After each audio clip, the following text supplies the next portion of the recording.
Hello, welcome guys to this third tutorial in this Introduction to Python course. Today we'll be talking about if, else and elif statements as well as for and while loops. These are conditional statements, if, elif and else, and loops. This will make our programming a lot simpler than what it has been so far. So what is the if statement? The if statement is a conditional statement which means that it will execute code that follows it if the condition specified is true. For example, let's say you want to build a program to decide if you should carry your umbrella when you go outdoors today. Well, let's say that if there's a 30% chance of raining, more than 30%, you want to carry your umbrella along. So, how do you make a program of this sort?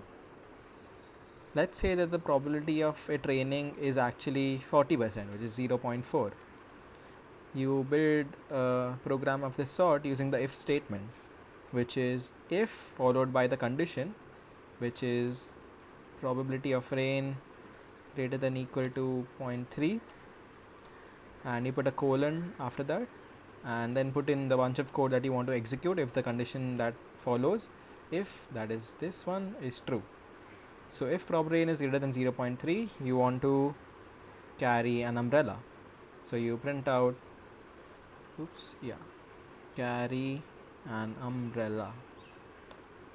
Let's execute this. Carry an umbrella, because this holds true when 0.4 is the probability of it raining. And let's make it 0.2, and it prints nothing out because this holds false. Okay, let's check out the elif statement. Suppose the name of a person is Don, and you want to build a system that detects who is signing into your computer and prints a welcome message for them. So if name is Don, you want the computers to say welcome Don. So welcome Don. But there could also be another person signing into your computer named Sean. So you put in elif, which gets executed if this is not true, else if this condition is true, the one that we specify after elif. Name is Sean. You say something like, what up, Sean?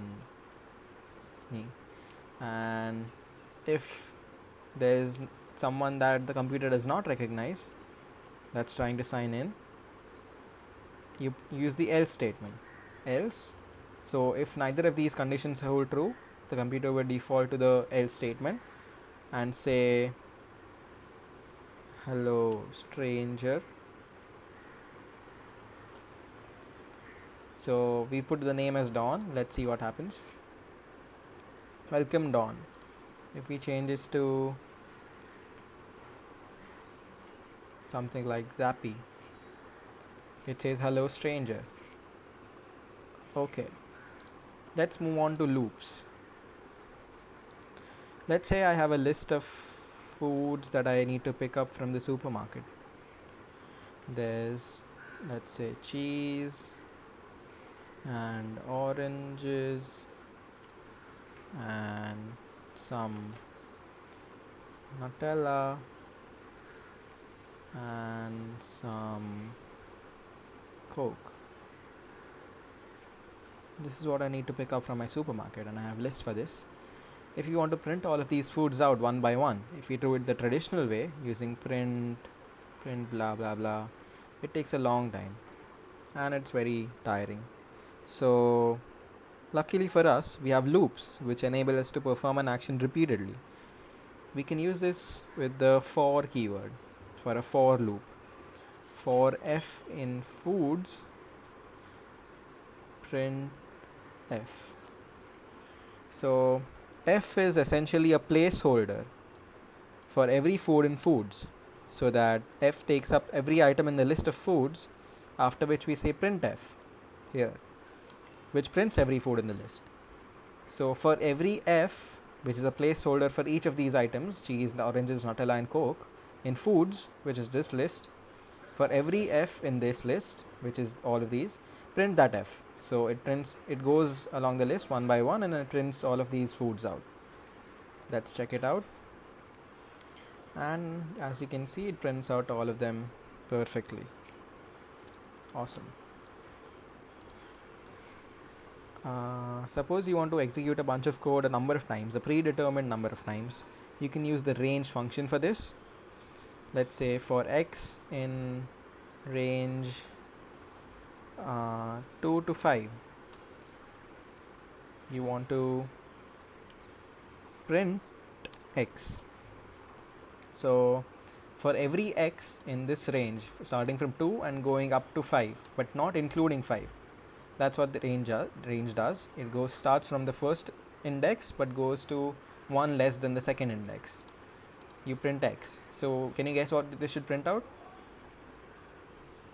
Oops, I forgot to put this in parentheses. And it prints out 2, 3 and 4 as expected. You can also use range with just a single argument, and in this case it will start from 0, which is the default first index, and go up to 5, not including 5. 0 to 4. Suppose you want to execute a bunch of code until a specified condition holds true or false. You can use a while loop for this, which goes as follows. While let's say we declare a variable as t equal to 4, and we want to print out all of these numbers starting from 4 until a specified condition holds true, as long as it holds true, I mean. So while t is less than 10, let's say, print t. Can you guess the output of this function? It prints t a lot of times, because there's no end to this. We need to manually stop this because this will never end. As long as t is equal to 4 and we say while t is less than 10, print t, well, t is always 4, so t is always less than 10, so it's going to keep on printing t for eternity. Let's do it this way. While t is less than 10, we want to increase the value of t starting from 4 and go up to 10 and print out all of those letters, all of those numbers. So now it goes from 4 to 9. So those are the kinds of loops, most commonly used loops in Python. The for loop with the range function, the regular for loop for every item in a list, and the while loop. You can combine these for and while and conditional statements to build very powerful programs. So I hope you guys understood everything that was taught today. I hope you had fun. That's it for today, and I'll see you guys in the next tutorial.